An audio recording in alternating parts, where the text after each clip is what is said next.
अस्सलामुअलैकुम नाज़रीन, मैं हूँ राशिद इकराम RI न्यूज़ से। अब आजकल एक नया शोशा छूट गया घड़ी का। घड़ी भाई ईजाद क्यों हुई? जब ईजाद हो गई, ये हारून रशीद के दौर में ईजाद हुई थी। घड़ी इतनी खूबसूरत चीज़ है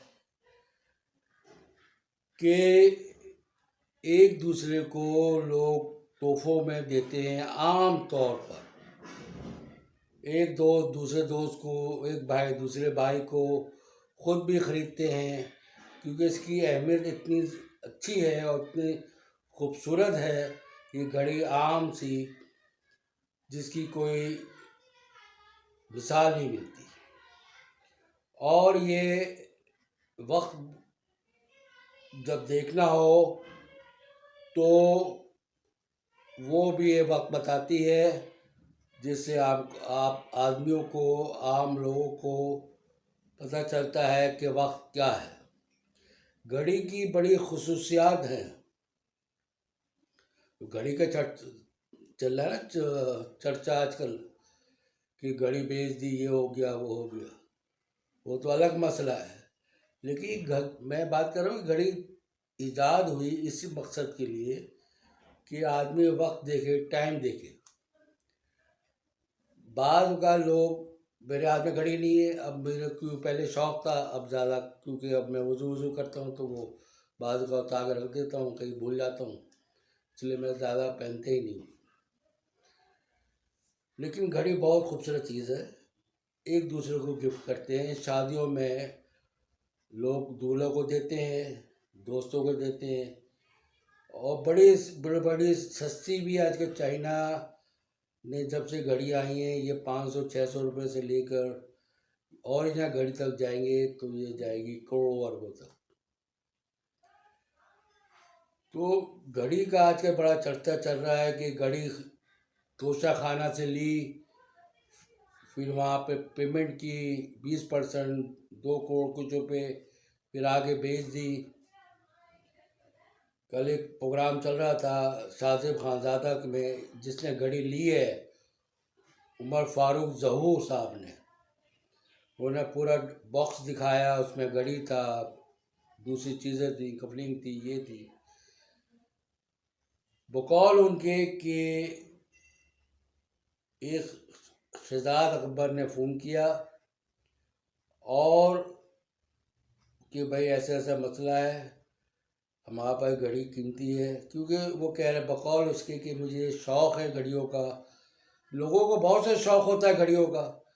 अब मेरे पास भी बहुत शौक़ है, मेरे पास बहुत सारी घड़ी हैं। आज की नहीं, उस ज़माने 80 को आती थी, जब सिटीज़न की वैल्यू होती, और दूसरी घड़ियाँ होती थी। मैंने याद है जब मैंने एक राडो घड़ी ली थी, बहुत पहले की बात बता रहा हूँ, जब मैं इंटर में था, वो उस ज़माने में 700, मैं सऊदी में था, 700 रियाल की मिली। क्योंकि वाले साहब थे तो मैं भी वहीं था, तो मैं इंटर में पढ़ता था। अब अंदाज़ा लगा लें 700 रियाल की अब कितने की होगी। उस ज़माने में रियाल होता था 3 रुपये का, और अब तो रियाल की बहुत कीमत है। ये 82 की बात कर रहा हूँ। तो घड़ी जो उमर फारूक ज़हूर साहब ने कहा कि मुझे घड़ियों का शौक़ था, इसलिए मैंने ये ख़रीदी।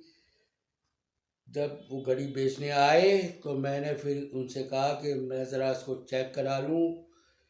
फिर वो कंपनी गए, क्योंकि बहुत मशहूर कंपनी है और ऐसी घड़ियाँ बहुत कम बनती हैं और बहुत महंगी बनती हैं। तो उन्होंने कहा घड़ी जेन्युइन है, और इसकी मालियत, उन्होंने कहा मैं कितने की ख़रीद सकता हूँ? तो उन्होंने कहा भाई $4-5 लाख की। तो उन्होंने फिर बारगेनिंग की, क्योंकि अमूमन लोग बारगेनिंग करते हैं ना। अमूमन बाज़ार में भी जाएंगे कपड़ा ख़रीदने या कोई और चीज़ लेने, तो आप बारगेनिंग करते हैं कि भाई 500 की चीज़ यार इसको 300 रुपये दे दो, लोग दे देते हैं, उनको वारा पड़ता है। इस तरह उन्होंने बारगेनिंग की और $2 लाख में ले ली, $2 मिलियन में ले ली, जिससे उनका सौदा हो गया, जबकि बकौल उनके उमर फारूक ज़हूर के उस वक्त 2019 में इसकी कीमत पाकिस्तानी के हिसाब से 1 अरब 60 करोड़ रुपए थी। अब इतनी जल्दबाजी में घड़ी बेची गई कि $2 मिलियन में ले ली उस बंदे ने, और उसने अपने पास रख ली। कल पूरा डब्बा दिखाया उसने, क्योंकि बहुत सा शौक़ होता है लोगों को, किसी को पेन का शौक़ होता है। हमारे बचपन दौर में वो हम लोग जमा करते थे टिकट, पोस्ट ऑफिस का जो होते हैं टिकट, मेरे पास बहुत सारे टिकट देते नहीं, कहाँ कहाँ के जमा करके रखता था। तो टिकट थे होते थे, किसी को किसी का शौक़ था, किसी को क्रिकेट, उस ज़माने में मोबाइल तो थे ही नहीं। यही शौक़ होता था कि खेल कूद का, उसका पढ़ाई का, न कोई गूगल था। जब एग्ज़ाम होते थे तो रट्टा लगा लगा के पढ़ते थे और सब पास होते थे। अब तो बहुत आसान हो गया है। अब तो यूनिवर्सिटी इतनी खुल गई हैं कि जहाँ चाहे एडमिशन ले लें, कोई मसला नहीं, लेकिन फ़ीस इनकी बहुत ज़्यादा है। तो घड़ियों का जो मसला है ये, अब देखिए ये मसला कहाँ तक पहुँचता है। अभी मैं सुन रहा था पीटीआई के जो चेयरमैन हैं इमरान खान साहब, उन्होंने कहा मैं केस करूँगा, ये आदमी फ्रॉड है, इसके खिलाफ की कई केसेस हैं, इसलिए मैं यूएई और लंदन की अदालतों में जाऊँगा। तो उस पर शाहजेब खानज़ादा साहब का उनसे राय ली गई, ओपिनियन ली गई उसी वक्त जियो पर। उन्होंने कहा जाए, कहीं भी जाए, हमारी स्टोरियाँ जो है बिल्कुल सही होती हैं, आपको किसी अदालत में जाना है जाए। अब ये नया शोशा छूट गया, अब ये देखेंगे कब तक चलता है। कल दूसरा आ जाएगा, परसों तीसरा आ जाएगा, एक रोज़ एक नई कहानी शुरू होती है जिसका कोई एंड नहीं हो रहा इस वक्त, कि भी कहीं तो जाके ये ख़त्म हो जाए, ताकि हमारे जो मुल्क है और जो मईशत है उसमें बेहतरी आए, लेकिन कोई ठहराव ही नहीं हो रहा। तो ये मसला था कि घड़ी का, लोगों को पता नहीं, शायद लोगों के पास रोलेक्स घड़ी, राडो घड़ी हज़ारों पड़ी है लोगों के पास, अपनी अपनी शौक़ है, पहले फिरते रहते। तो इससे कोई फ़र्क नहीं पड़ता। घड़ियाँ लोग लेते हैं, कीमती है, ख़रीदते भी हैं, बेचते भी हैं, भाई मर्ज़ी है। तोहफा मिला है बेच दिया, ठीक है, क्या मसला है इसमें। पैसे पेमेंट की इन्होंने गवर्नमेंट को, या तो तोशा खाना बिल्कुल ही ख़त्म कर दें। भाई तोशा खाना क्यों रखा हुआ है, काहे लिए रखा हुआ है, इसको ही ख़त्म कर दो भाई। और क्या ज़रूरत है किसी से गिफ्ट लेने की। भाई जब गिफ्ट किसी को ट्रॉफ़ी मिलती है, अगर आपने कोई मैच जीता या कोई कॉलेज में या कोई ऐसा काम किया जिससे आपको ट्रॉफ़ी मिली या शील्ड मिली, तो वो कॉलेज में रखी जाती है, ना कि आप घर ले जाए उठा के उसको। बाद मेडल ऐसे होते हैं जो आप घर ले जाते हैं, लेकिन बाद होगा वहीं रहती है जहाँ पर जो इदारा, जो यूनिवर्सिटी उसको देते हैं। तो ये इस तरह का ये सिलसिला चल रहा है, देखिए इसका एंड क्या होता है। दूसरी बात है कि कल सुप्रीम कोर्ट ने जो तौहीन अदालत का केस था, इलेक्शन कमीशन का सेक्शन 10 के तहत उन्होंने जो तौहीन अदालत केस किया था, इमरान फारूक, फवाद चौधरी, असद उमर, वो चले गए थे हाई कोर्ट वगैरह, कराची, इस्लामाबाद, लाहौर, और जाके उन्होंने स्टे ले लिया था। अभी उन्होंने फिर जाके ये अपील की सुप्रीम कोर्ट ने। उन्होंने कहा भाई टाइम नहीं है, इसको सबके केस को इकट्ठा कर दें ताकि एक ही जगह केस लड़ा जाए। अब सुप्रीम कोर्ट ने कहा कोई मसाइल दे, कोई नज़ीर पेश करें कि भाई ये हो सकता है, नहीं हो सकता। फिर उन्होंने कोई केस लड़ा, अभी चला, फिर उन्होंने सुप्रीम कोर्ट ने नोटिस जारी कर दिए तीनों को। अब देखें आगे हियरिंग में क्या होता है। तो इस तरह का बड़े इशू चल रहे हैं इस वक्त। हम तवज्जो तो नहीं दे रहे, हम लोग जो हमारी जो जमातें हैं एक दूसरे पे बुहतान तराशी, झूठ सच, अजीब अजीब कहानियाँ चल रही हैं। सोशल मीडिया में एक अजीब मसले मिसाइल चल रहे हैं, कोई पूछने वाला नहीं है। जिस पर चाहे इल्ज़ाम लगा दो, जिस पर चाहे कुछ कह दो, कोई बात नहीं। जबकि इस इस्लाम में बाकायदा ये कहा गया है कि भाई आप किसी पे इल्ज़ाम और बहतान ना लगाएं, ये बहुत सख्त गुनाह है इस पर। और अगर आप किसी की बुराई देखते हैं तो उसको खामोश हो जाएं, बेशक आप किसी को आगे ना पहुंचाएं। लेकिन यहाँ तो एक मजाक हो गया है, ज़रा सी बात होती है और मीडिया में आती है, वो उस पर इल्ज़ाम, वो उस पर इल्ज़ाम, वो उस पर इल्ज़ाम, एक तमाशा रचा हुआ है।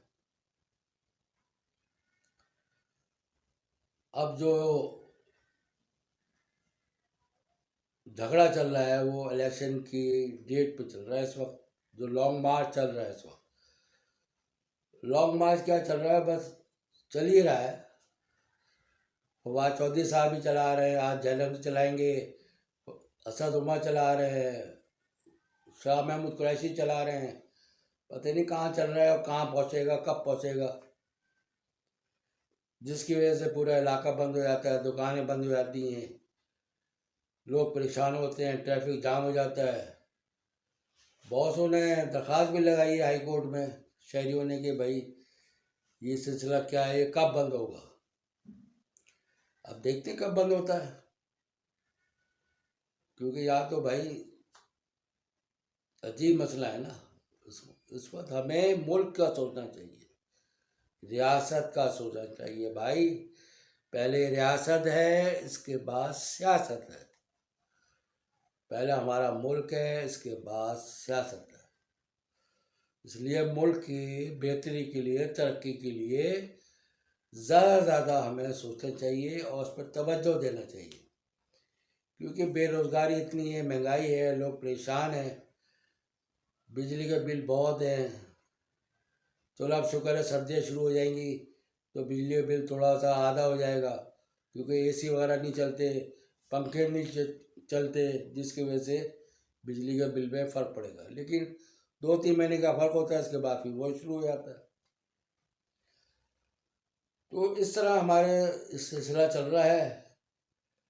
बस दुआ करें कि बेहतरी हो मुल्क में, मुल्क के लिए बेहतरी हो, मईशत के लिए बेहतरी हो, तमाम आवाम के लिए बेहतरी हो, ताकि आवाम सुकून से बैठे। ये सारी जो हलचल मची हुई है इस वक्त सियासी, ये ख़त्म हो, क्योंकि इस वक्त तो ख़त्म ही नहीं हो रहा ना। अब पता नहीं कब ख़त्म होगा, ताकि ये सिलसिला आगे मुल्क की तरक्की के चले। वज़ीर साहब को वो हो गया है कोरोना, अल्लाह ताला को सेहत दे। तो इसलिए ये सब हमें चाहिए कि मुल्क की तरक्की करे, चाहे अपोजिशन हो या हुकूमत वाले हों। ये ओहदे आनी जानी शय है, आज कोई है, कल कोई है, परसों तीसरा है, चौथा है, ये कोई मुस्तकिल नहीं है। लेकिन बाज़ औक़ात लोग सोचते हैं, आगे से जम जाते हैं, और जब हटते हैं फिर वो गालियाँ देना शुरू कर देते हैं। भाई ऐसा काम करो जो आवाम आपको याद रखे, आपकी प्रोग्रेस पे याद रखे, आपके गुड गवर्नेंस पे याद रखे कि भाई कोई अच्छा काम करके गए हैं। ताकि ऐसा हो कि गालियाँ दे के भाई ये तो बहुत ही हुक्मरान हमारा ख़राब था, इसके दौर में ये हुआ। तो अभी ये यहाँ पे वो भी आया हुआ है सैलाब, वहाँ पे लोग जा रहे हैं, वहाँ पे सर्दी भी शुरू होने वाली है। अब उनके घर भी बनाने हैं, उनको सर्दी का जो सामान है वही प्रोवाइड करना है। तो बड़े मसले हैं। जो भी होगा अल्लाह ताला बेहतर करे, हम सब की हाल पर रहम करे, और जो उल्टे सीधे चल रहे हैं अल्लाह ताला उन पर भी रहम करे, उनको नेक हिदायत दे, ताकि ये मसले ख़त्म हो। तो यही कहना था, फिर इंशाल्लाह मुलाकात हो।